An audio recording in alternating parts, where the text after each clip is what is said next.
என் அன்பு குழந்தையே, காயப்பட்ட உன்னுடைய இதயத்திற்கு என்னுடைய ஆறுதல் வார்த்தைகள் மருந்தாக இருக்கும்.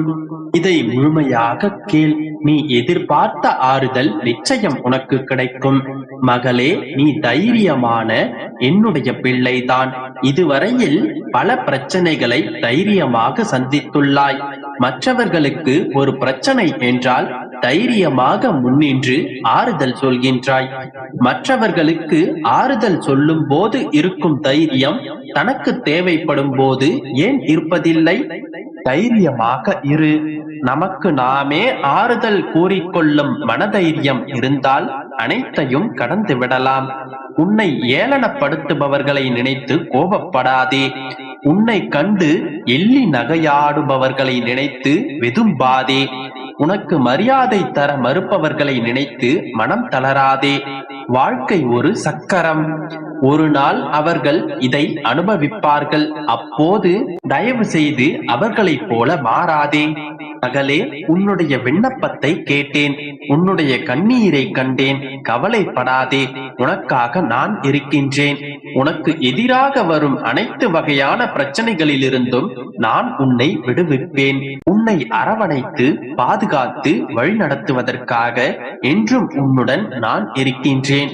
நான் இருக்கும் போது உனக்கு ஏன் இந்த வீண் கவலைகள்? கவலையின்றி சந்தோஷமாக இரு. நாளைய விடியலில் உனக்கான அற்புதங்களை உன்னுடைய வாழ்க்கையில் நான் நிகழ்த்தப் போகின்றேன். குழந்தையே, சில பல ஏற்ற இறக்கங்களை கண்டதும் வாழ்க்கையே முடிந்து போய்விட்டதை போல உடைந்து போய் உட்கார்ந்திருக்காதே. தண்ணீர் தடையை கண்டதும் புதிய தடத்தை உருவாக்குகின்றது. அதை போலவே உன்னுடைய வாழ்க்கையில் உனக்கு பிரச்சனை என்றால் நான் முன்கூட்டியே உனக்கு நான் உணர்த்துவேன். அப்படி நீ உணரும் இடத்திலிருந்து உடனடியாக நகர்ந்து விடு. அதுவே பல பிரச்சனைகளை தவிர்ப்பதற்கான சிறந்த வழியாக இருக்கும். கால நேரங்கள் மாறும்போது அனைத்தும் இங்கே மாறும். சற்று பொறுமையாக இரு. நல்லது மெதுவாகத்தான் நடக்கும், கெட்டது உடனே நடக்கும். அதனால் பொறுமை மிக அவசியம். நீ மகிழ்ச்சியாக இருக்க ஒரு வழி சொல்கிறேன், கேள் குழந்தையே. இயற்கையை விட பேரதிசயம் வேறெதுவும் இல்லை. இயற்கையோடு இணைந்து வாழ முயற்சி செய். உன்னுடைய வாழ்க்கை புத்துணர்ச்சியோடு இருக்கும். அதே போல உன்னுடைய வாழ்க்கையை விட அற்புதமானது எதுவும் இல்லை. அதை ஒவ்வொரு நொடியும் அனுபவித்து வாழ். உன்னுடைய வாழ்க்கை வரமாகும். நம்பிக்கையோடு இரு, நல்லதே நடக்கும். என் குழந்தையே, உன்னுடைய மனம் சரியில்லை என்றால் கொஞ்ச நேரம் தனிமையில் இரு. பிரச்சனைகளுக்கு என்ன காரணம் என்று தேடு. ஆனால் யாரிடமும் ஆறுதலை மட்டும் தேடி போகாதே. உனக்காக என்றும் எப்போதும் எந்த இடத்திலும் நான் இருப்பேன். ஆறுதல் தேடி அதிகம் ஓடாதே. உன்னிடத்தில் இருக்கும் அனைத்து பிரச்சனைகளையும் கதையாக கேட்டுக்கொண்டு உன்னிடத்தில் இருக்கும் கொஞ்ச நிம்மதியை கூட பறித்து நடுத்தெருவில் உன்னை விட்டு விடுவார்கள். யாரையும் நம்பி உன்னுடைய வாழ்க்கையின் ரகசியத்தை சொல்லிவிடாதே. பிரச்சனைக்கு சிறந்த ஆயுதம் பொறுமை மட்டும்தான். பொறுமை அனைத்திற்கும் பதில் தரும். அதற்கு கால தாமதம் ஆகும், ஆனால் ஒருபோதும் தோற்று போகாது. உன்னை வெறுத்து ஒதுக்கும் ஒருவரிடம் தலை நிமிர்த்தி சொல், என்னை போல் உன்னை நேசிக்க இனி ஒருவரும் உனக்காக வரப்போவதில்லை என்று. இல்லையே, நீ செல்லும் பாதையில் ஒரு சில இடங்களில் மயங்கி நிற்பாய், ஒரு சில இடங்களில் தயங்கி நிற்பாய், சில இடத்தில் குழம்பி நிற்பாய். தெளிவும் துணிவும் இருந்தால் மட்டுமே பாதையை உன்னால் கடந்து விட முடியும். நீ செய்யும் தவறுகள் என்னவென்று தெரியுமா? காரணமின்றி அன்பு வைப்பது. நீ செய்யும் 3 தவறு என்னவென்று தெரியுமா? காரணமின்றி அன்பு வைப்பது முதல் தவறு. எல்லோரிடத்திலும் உண்மையாக இருப்பது நீ செய்யும் 2ஆம் தவறு. உன்னை போல் மற்றவர்களும் இருப்பார்கள் என்று நினைப்பது 3ஆம் தவறு. பிறருடைய எண்ணங்களையும் அவர்களையும் பற்றி அறிந்து செயல்பட முயற்சி செய். மகளே, வாழ்க்கையில் உனக்கு பிரச்சனைகள் வருவது உன்னை அழிப்பதற்காக அல்ல, உன்னுள் இருக்கும் திறமைகளை வெளிக்கொண்டு வருவதற்காகத்தான். எண்ணங்கள் எப்படி இருக்கின்றதோ அதனை போலவே உன்னுடைய எதிர்காலம் அமையும். நீ சொல்லும் ஒவ்வொரு பொய்யும் உன்னை ஒரு நாள் தலை குனிய வைக்கும். அன்று புரியும் நீ ஏமாற்றியது அவர்களையல்ல, உன்னையே என்று.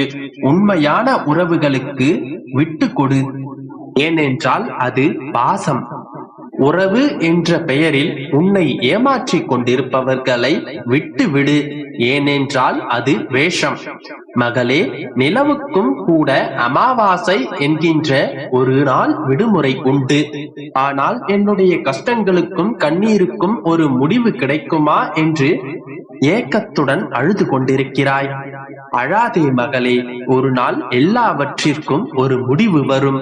அந்த முடிவு உனக்கு சாதகமாக, உனக்கு நன்மையை தரும் வகையில் நிச்சயமாக இருக்கும்.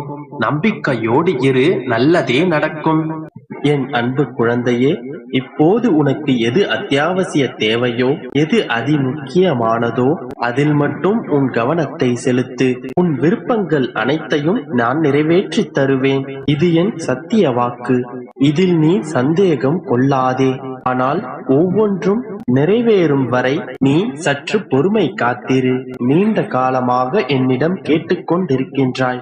ஆனால் அது உன் கையில் கிடைத்தவுடன் அடுத்த வேண்டுதலை நோக்கி பயணப்பட்டு விடுகின்றாய். முதலில் உன் கைகளில் இருப்பதை கொண்டு மகிழ்ச்சியோடு வாழ பழகு. அதற்கு நன்றி கூறிக்கொண்டிரு. உன் வேண்டுதல் பலித்து விட்டது என்று சந்தோஷம் கொள். சிறிது காலமேனும் உன் வேண்டுதல் நிறைவேறி விட்டதென சந்தோஷமாகவும் அமைதியாகவும் வாழ கற்றுக்கொள். உன் தேவைகள் அனைத்தையும் நான் நிறைவேற்றி வைப்பேன்தான். ஆனாலும் அதற்கென்று அடுத்தடுத்த வேண்டுதல்களை அடுக்கிக் கொண்டிருந்தால் எல்லாவற்றிற்கும் ஒரு காரண காரியமும் நேர காலமும் இருக்கின்றதல்லவா? அதுவரை உனக்கு விருப்பம் இருந்தாலும் இல்லாவிட்டாலும் காத்திருக்கத்தான் வேண்டும். சில எண்ணங்கள் நிறைவேறவில்லை என்றால் உன் வாழ்க்கை முடிவடைந்து விடாது. ஏதேனும் ஒரு காரணத்திற்காக நான் காப்பாற்றிக் கொண்டிருக்கிறேன் என்று மகிழ்ச்சி கொள்.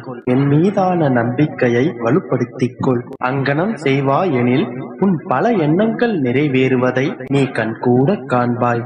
இந்த நிகழ்காலம் உனக்கு கடினமாக இருந்தாலும் அது நிரந்தரம் என்று நினைத்துக் கொள்ளாதே. காலம் மாறும், நிலைகள் மாறும், உன் சூழ்நிலைகள் தலைகீழாக மாறும். அப்பொழுது உன் விருப்பங்கள் எல்லாம் ஒவ்வொன்றாக நிறைவேறும். காலங்கள் எப்பொழுதும் யாருக்காகவும் காத்திருப்பதில்லை.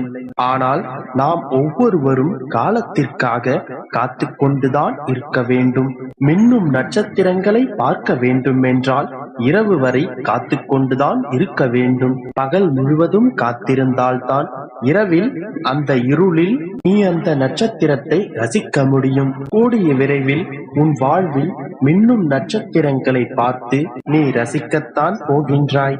உன் விருப்பங்கள் யாவும் கூடிய